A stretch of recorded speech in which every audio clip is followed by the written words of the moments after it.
আজকে মহামান্য supreme court এই যে সিদ্ধান্ত, তাদের যে ভার্ডিক্ট এলো এবং প্রায় 26,000 মানে অ্যাকুরেটলি বলতে গেলে 25,753 জনের চাকরি চলে গেল, যারা 2016 সাল থেকে চাকরি করছিলেন, যাদের পরিবার আছে, বিয়ে থা হয়েছে।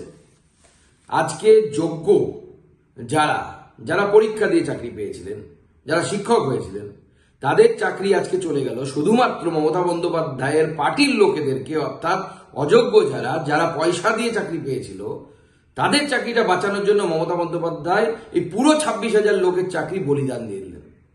এর জন্য দায়ী হচ্ছে মমতা বন্দ্যোপাধ্যায়।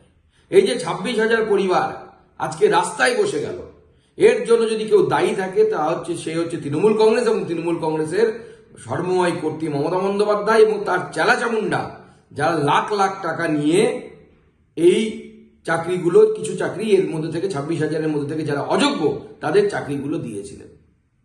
আমার প্রশ্ন হচ্ছে, মমতা বন্দ্যোপাধ্যায়ের এসএসসি স্কুল সার্ভিস কমিশন, রাজ্য সরকার কেন যোগ্য এবং অযোগ্য এই পৃথকীকরণ কেন করে দিলেন না? যদি আজকে যোগ্য এবং অযোগ্য এই পৃথকীকরণ মহামান্য আদালতের সামনে রাজ্য সরকার করে দিতেন, তাহলে পরে আজকে কিন্তু এই টোটাল 26,000 প্রায় 25,573 জন এদের কিন্তু চাকরি চলে যেত না। শুধু অযোগ্যদের যেত, যোগ্যরা বহাল তবিয়তে চাকরি করতেন। আজকে মমতা বন্দ্যোপাধ্যায়ের জন্য, মমতা বন্দ্যোপাধ্যায় পার্টির এই দুষ্কৃতীদের জন্য, যারা ঘুষখোর জোচ্চোর তৃণমূল নেতা, তাদের জন্য এই এতগুলো পরিবার আজকে রাস্তায় বসলো।